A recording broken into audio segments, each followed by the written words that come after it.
जब अनसिन ने ओडिनसन को बताया कि एक और हैमर इस दुनिया में मौजूद है, तो ओडिनसन ने उस हैमर को पाने के लिए एसगार्ड में दौड़ लगाई। लेकिन वहां जाकर ओडिनसन को पता चला कि एसगार्ड वहां पर नहीं है। लेकिन उसे वहां पर उसका पुराना दोस्त बेटा रे बिल मिल गया, जो उसे बताने वाला ही था कि किसने ये सब कुछ किया।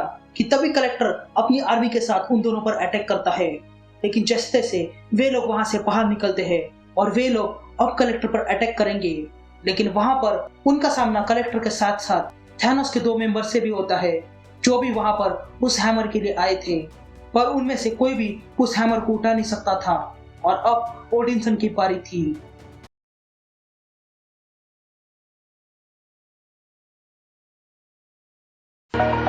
Over the edge, feel like I'm floating through the air.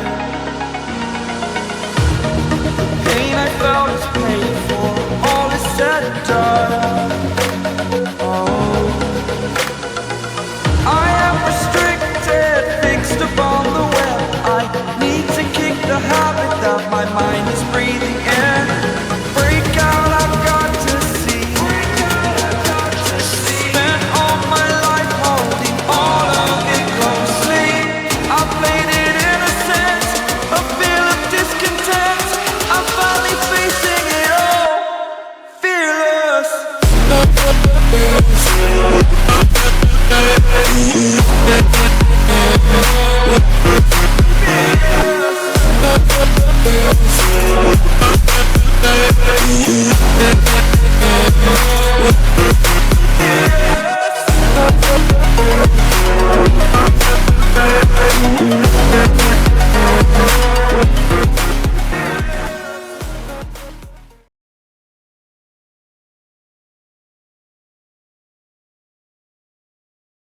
चांद की सतह पर अनसिन सब कुछ देख रहा था और कहता है, काफी महीने पहले एक आदमी जिसका नाम है निकोलस फ्यूरी, उसकी यहाँ मौत हुई थी।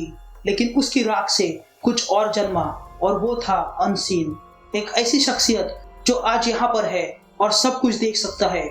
और ये सब देखने वाला निक फ्यूरी नहीं बल्कि अनसिन है। मुझे अब वो इमोशंस महसूस नहीं होते जो फ्यूरी को हुआ करते थे। मुझे अब वो सपने भी नहीं आते जो फ्यूरी को आया करते थे।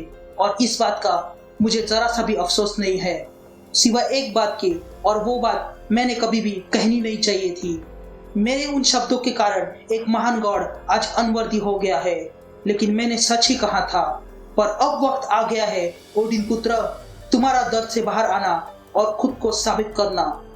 यहाँ ओडिनसन अल्टीमेट म्यूनिट के सामने खड़ा था और उसे पकड़ लेता है और कहता है, मैं इसे महसूस कर सकता हूँ, मैं इस उरु को महसूस कर सकता हूँ, चाहे वो किसी भी यूनिवर्स का हो। ये हैमर मुझे पहचानता है और वो मेरा नाम पुकार रहा है। तभी बेटा रेबिल कहता है, हाँ उठा उसे ओडिनसन, यही वक्त है। तभी ओडिनसन कहता है, मैं थंडर की गूंज सुन सकता हूँ, मैं हूँ थॉर, मैं हूँ माइटी थॉर, तूफान का देवता, और ये हैमर मेरा नहीं है। ये कहते थॉर अपना हाथ वापस ले लेता है। तभी वो अनजान शख्स कहती है, तुम सही हो एसगार्डियन, ये सिर्फ और सिर्फ थैनोस का है।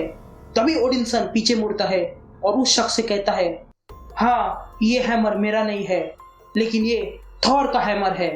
ये कहते ही ओडिनसन थंडर को समन करता है और कहता है, ये मेरी इजाजत के बगैर कहीं नहीं जाएगा, और अपना हाथ थंडर से भरा हुआ जमीन पर मारता है और उन तीनों को मदरशिप से बाहर फेंक देता है।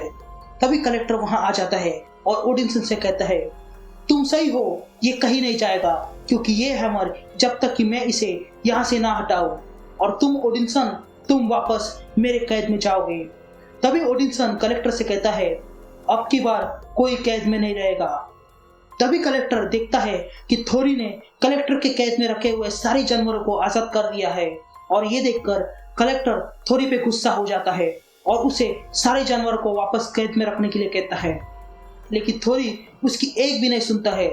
तभी थोरी ओडिनसन से कहता है कि सारे कैदी अब आजाद हो गए हैं। ये सुनते ही ओडिनसन फिर से थंडर को समन करता है। तभी कलेक्टर ओडिनसन से कहता है, मुझे ये हैमर बिल्कुल नहीं चाहिए। ये कहते ही कलेक्टर ओडिनसन पर अटैक करने वाला ही था कि तभी ओडिनसन उसका गला पकड़कर उसे हवा में उठाता है और कहता है, मैं यहाँ सिर्फ अपना घर लेने आया हूँ, और रही बात तुम्हारी तो तुम नर्क में जाओ।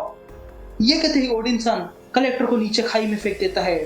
तभी ओडिनसन के पास बेटा रेविल आ जाता है और कहता है, मुझे लगता है कि हमें यहाँ से बाहर निकलना चाहिए और मैं उम्मीद करता हूँ कि तुम्हारे पास कोई अच्छा सा प्लान हो।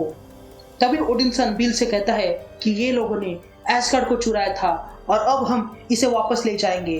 जिस पर बिल पूछता है, वो कैसे?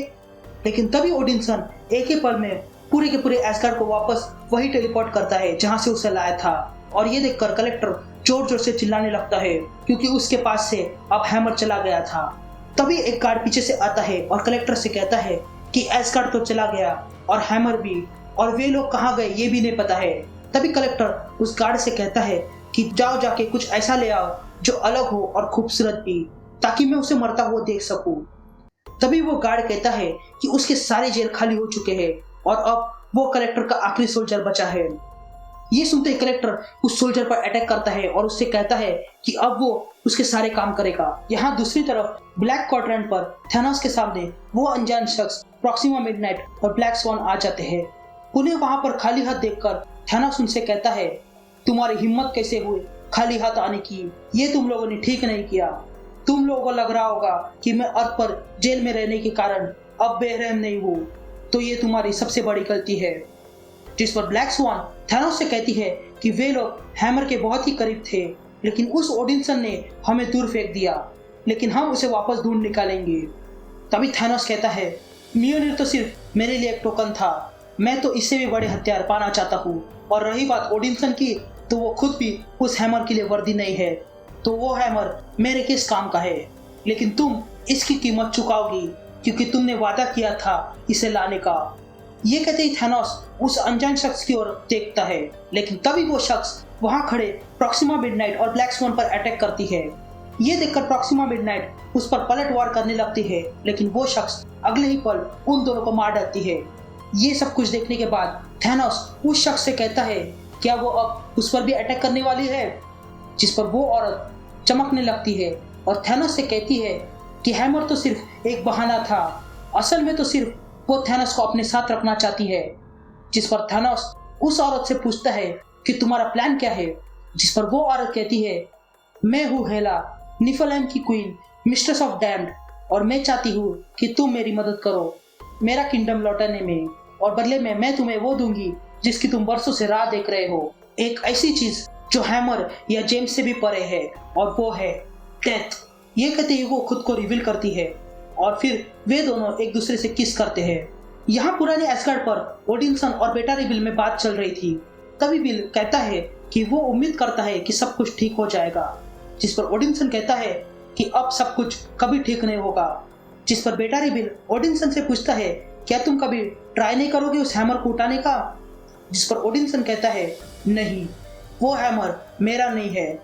जिस पर बिल पूछता है कि तुम्हारा नहीं है तो फिर किसका है? जिस पर ओडिनसन उसे कहता है कि वो जिस किसी का भी है, वो हैमर उसे वक्त आने पर बुलाएगा, जिस तरह मेरे वाले हैमर ने उसे बुला लिया।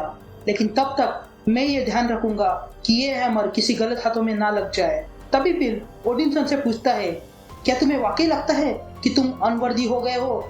जिस पर ओडिनसन कहता है कि कोई भी गॉड वर्दी नहीं हो सकता है। जिस पर बिल चौंकते हुए पूछता है, तुम कहना क्या चाहते हो? जिस पर ओडिनसन कहता है कि फ्यूरी ने उसके कानों में 3 शब्द कहे थे, जिसे सुनने के बाद वो अनवर्दी हो गया था, और वो 3 शब्द थे, ग्रॉर वॉज राइट। तभी बेटा रेविल ओडिनसन से पूछता है, कौन? ग्रॉर द बूचर? वो कैसे सही हो सकता है, और वो किस बात के लिए सही है? जिस पर ओडिनसन कहता है, सब कुछ। हम गॉड्स कभी प्यार के काबिल ही नहीं है, चाहे हम कितना भी खुद को बेवकूफ बना ले, हम कभी भी वर्दी नहीं हो सकते हैं। तभी बिल कहता है, तुम वाकई में ये मानते हो?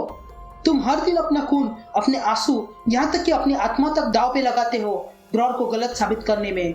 और रही बात गॉड की, तो वो चाहे वर्दी हो या नहीं, लेकिन तुम कोई साधारण गॉड नहीं हो, तुम थॉर हो। इससे कोई फर्क नहीं पड़ता कि तुम किस हथियार का चयन करते हो या तुम किस नाम से जाने जाते हो, तुम हमेशा से थॉर थे और थॉर ही रहोगे। तभी ओडिनसन बिल से कहता है कि अब उन्हें जाकर कुछ पीना चाहिए। ये कहते ही वे दोनों एक एक जाम लगाते हैं। तभी ओडिनसन कहता है, आज के दिन मैंने कोई हैमर नहीं उठाया था और इससे मेरे काफी दुश्मन तकलीफ में थे। पुराने एस्गार्ड पर एक नई सी जान आ गई थी। हाँ, मैं जानता हूँ कि काफी और तरीके हैं कहानी को खत्म करने के, लेकिन ये अंत नहीं है। कम से कम इस उरु, थंडर और मेरे लिए तो नहीं। मैं हूँ ओडिनसन, एस्गार्ड का राजकुमार, एक अनवर्दी थॉर। और अगर तुम लोगों को लग रहा होगा कि अब मैं पहले जैसा नहीं हूँ, तो आके आजमा लेना मुझे, क्योंकि मैं तुम सबके लिए हमेशा तैयार हूँ। फिर कुछ दिनों बाद हमें वो अल्टीमेट म्योनिर दिखाई देता है, जिसके पास एक आदमी आता है और कहता है, मैंने तुम्हारी पुकार सुन ली है और अब मैं आ गया हूँ। ये कहते ही वो आदमी उस म्योनिर को उठा लेता है।